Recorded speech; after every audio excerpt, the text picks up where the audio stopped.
On today's Hashi, I'm discussing the Producer Price Index report for November, the impacts on inflation, the biggest group of home sellers for 2025. Who are they? And our weekly unemployment update. Today is Thursday, December the 12th, 2024. I am Byron Lazine, and the hot sheet starts now.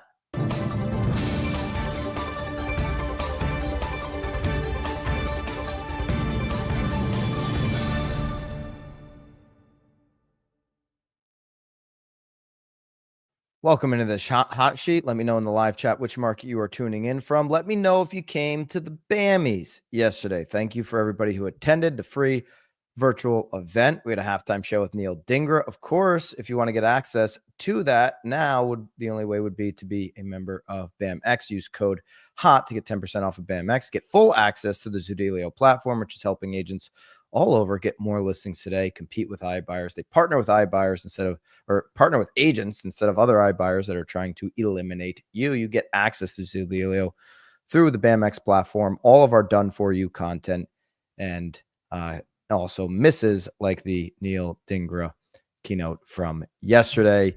BAMIs was a great success. It was so fun to hang out with a bunch of you guys in the chat yesterday afternoon and do the first ever BAMIs.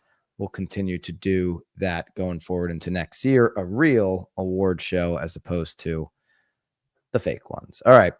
I wish these numbers were fake, but they are unfortunately not. PPI came out today. Wholesale prices rose 0.4% in November, which is more than expectations. Okay. So November coming in at 0.4%. Where were we last month? Last month, we were at 0.3%. Last month, meaning October. These are November's numbers. And now, when we look at September, we were at 0.2%. That's where we were supposed to come in on this number here today, was 0.2%. Came in at 0.4. So it's not just that this is, more than expected. This does seem like it's pretty hot at this point on the PPI. This is coming off of, CPI that we covered, yesterday, where, the CPI wasn't terrible news, but it wasn't like great news. It wasn't, oh my gosh, and inflation is really moving towards, the 2% target rate. Here's where we are on, and just looking at this from a chart perspective on the PPI, this is the hottest we've seen since February of 2023. You got to go back now almost 2 full years to see a PPI read this hot. Nowhere near the peaks. I get it. But if you kind of, draw this line right here from, where we were in, the middle of 2023 when we saw PPI considerably drop, and then to today, you're actually seeing, a gradual uptick in the producer price index, otherwise known as wholesale prices. So not great news on our fight against inflation. Not great news on where we want it to be. If we take a look at just the numbers, going a little bit deeper, again, the expectation was 0.2. PPI core came in at 0.2. The expectation was 0.2. So headline PPI, double what expectations were. PPI core comes in line with expectations. Year over year, we came in at 3.4. Again, that 0.2 increase brought the expectation up from 3.2. PPI core year over year comes in at 3. The expectation was 2.6 on core. So not great numbers. Big thing is, how's the market going to react? Market, obviously, stock market just opened up, just moments ago here, a few minutes ago, we see red. Okay. Market not liking the warm inflation report. We're seeing a decline in tech stocks as the market opens up. What do we care about? We care about that 10-year. What's the 10-year doing right now off of this report? We're now up to a 4.285. This is just one report, one reaction, but we're going to take it as it comes, right?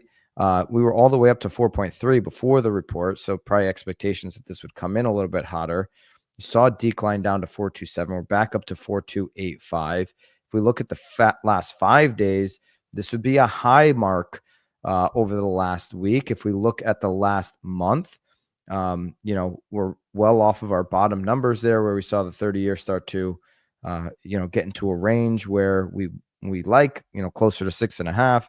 Now we're back on the upswing. Yesterday's 30-year fixed came in at 6.8. Expectations just off of this early morning here, with that number would maybe climb again. We've seen a climb now for 4 straight days from our bottom, a recent bottom of 6.68, 6.72 to 6.78, now to 6.8.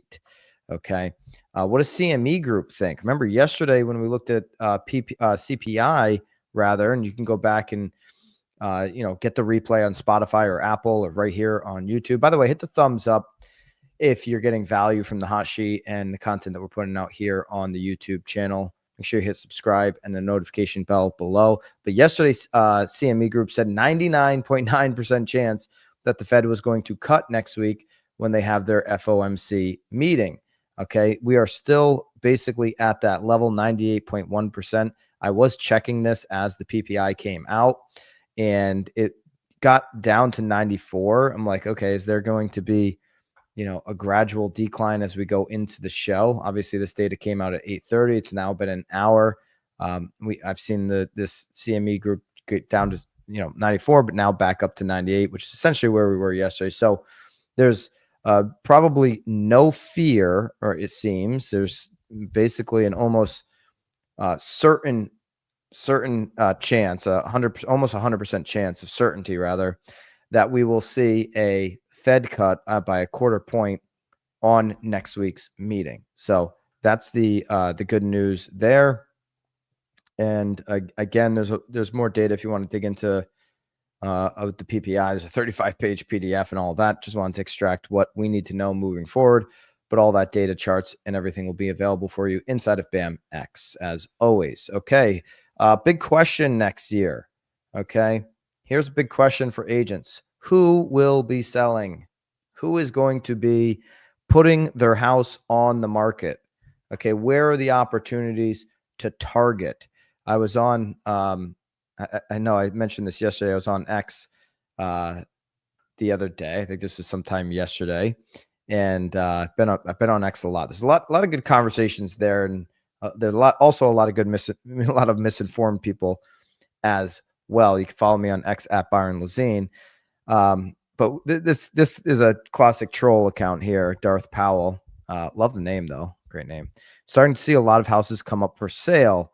Last purchased in the 90s and early 2000s. Why are they selling now? Okay, so really what this person is doing is making the case that these are boomers that are exiting the market. I kind of just gave the nuts and bolts here. Like, the owners want to move, that's why they're selling. I love it when another agent be like, hey, why are these guys selling the house? They want the money, they're moving, they're buying another house. Like, it's why do you think they're selling the house? They don't want the house. Okay.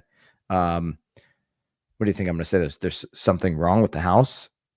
This guy says they're aging out. So this is what the post was alluding to. They're aging out, but these are the very listings that are would-be sellers. They aren't serious. Blah blah blah blah. So aging out, is that actually true? Are we seeing an uptick in boomers saying, I'm ready to sell my house? Okay. First, let's take a look at what Bright MLS says. Recent buyers are already looking to sell. Well, that wouldn't be necessarily boomers, would it? Recent buyers already looking to sell. Length of time in the current home, less than 5 years. Planning to sell 32.2%, not planning to sell 21.9%. That's a pretty good number. Might want to target. There is an opportunity. I was talking about this with Lisa Chennai. I think we actually talked about it on Knowledge Brokers Pod maybe a couple months ago. I think there's a real opportunity to target people who have bought in the last 5 years, and even the last couple of you bought in 22. It's not going to be necessarily the interest rate holding you back. And if you've got a need to move, or it's not the right house, there's opportunities there for people, to sell in those categories. You can pull that data using something like PropStream. We'll put the BAM link obviously in the chat for you if you want to have a conversation with PropStream. But you can pull that data. Who's bought in the last 5 years? Who's bought in this area in the last 3 years that has a mortgage rate of X? You can pull all of that and have those conversations with those homeowners. 5 to 9 years, you've got 30% planning to sell, and then 10 plus years, you have much a stronger percentage, 56.7, not planning to sell, that have been there 10 plus years. We think, oh man, boomers got to, like that post on X, boomers got to be aging out, or they've been in the house a long time, must be ready to sell. No, quite the opposite. When surveyed, 10 plus years, it's like, I got no interest in moving. I've been here, my stuff's here, I'm here, I like it here, I'm not moving. Okay. Homeowners have been remaining in their homes longer over the past few years. You've seen that go from like 10 years to now almost 13 years. Okay. But the homeowners who bought even during the pandemic with low rates could be bucking that trend. According to a survey of 1,500 plus homeowners across the U.S. conducted just in November here, November 19th and 20th, less than a quarter have lived in their homes less than 5 years. By contrast, nearly 32% of homeowners say they're planning to sell have lived in their house more than 5 years. So you would think people with more than 10 years are going to, potentially be a boomer. Okay. But doesn't appear, even though that's the conversation happening on X, that boomers are going to be the target seller for 2025. In fact, Bright says younger homeowners are more likely to sell in 2025. Under 30, you've got 21.5%, 30 to 39, 26.8%. So that right there is almost 50%. You add 28% from 40 to 49, and you go under 50 now, making up basically 70%, 70, maybe even plus percent of homeowners who are planning to sell. Okay. A 50-year-old's not even a boomer. We're not even into boomers yet. Okay. So you look here, boomers planning to sell in 2025, very small percentages. You want to look more to those life situation movers. Okay. And that's going to be, 50 and under, even 59 and under is basically all of the sellers, according to this survey next year. Okay. What are the reasons why they would sell? Look at this: life reasons, family, job, lifestyle, want a bigger home. Okay. Those are the things that are pushing people to make that decision in 2025. Okay. Bright asked the question, what's going on with the boomers? Okay. According to the survey, only 6% of homeowners age 60 and older said they were planning to sell in 2025. Okay. Here's the, what could get them to sell their house if interest rates came down further. Consider, boomers, they've got so much wealth accumulated. It's like, I don't know if this happens, they don't have to do anything. If I didn't have to go through the hassle of listing my home for sale and letting people tour my home, I would consider selling my home. Well, for that 6.5%, BAMX members, introduce them to the 4 options you have on Zoodealio. That's a great way to get the conversation. If that's the objection you have, hey, no worries, I can get you 4 offers this afternoon. We can review those. When's a good time for me to come over and review those offers with you? Every BAMX member gets full access to Zoodealio's suite. The Zoodealio suite is costing other agents across the country more than the BAMX platform. So you get so much because of how they believe in the BAM community. Obviously, sign up down below for BAMX. Use code HOT to get into that. If there was another home to buy or I had somewhere to move, I would consider selling my home. So inventory, someone offered me the right price, I would consider selling my home. That should be an easy conversation. Like, hey, can I come by and show you exactly how people are be willing to overpay for your house in today's market? If you're in a low end, if you're like not in Florida or Texas, I guess would be a better way of saying that. Nothing could make me sell my home right now. 51.4%. Nothing could make me sell my home right now.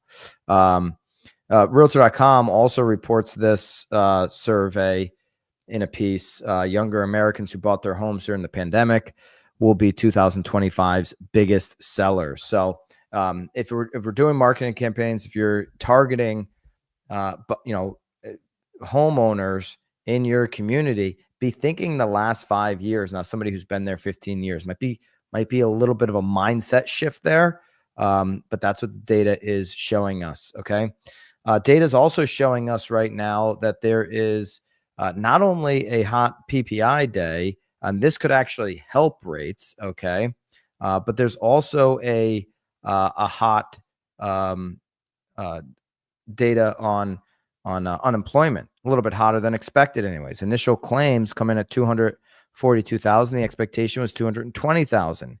Continuing claims coming in at the 1.886 million. Expected was 1877. So both numbers coming in higher than expectations on weekly unemployment.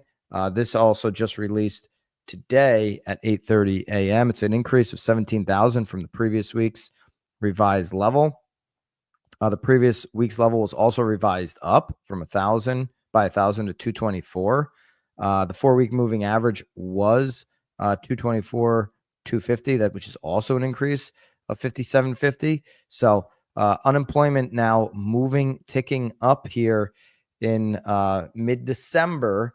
And again, we see consistency in that. You see 3-4 weeks of that, you will see the rates move down in our favor. We're not rooting for that. That's just the reality of what happens. Okay. Speaking of the rate, I'm just going to do another quick peek here.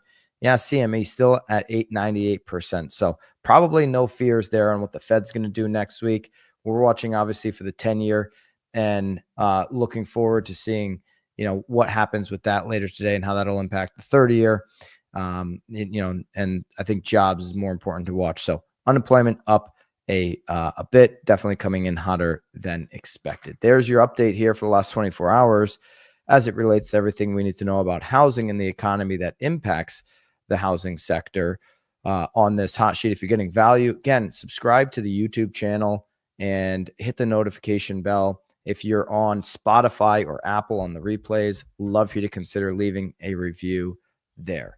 Until next week, no hot sheet tomorrow. Of course, we will have a Knowledge Brokers on the Knowledge Brokers channel tomorrow. We'll also have a walkthrough up on this YouTube channel today. But until next week, no hot sheet. We'll see you back on one of those two pods or Monday morning on the hot sheet. Until then, toodaloo.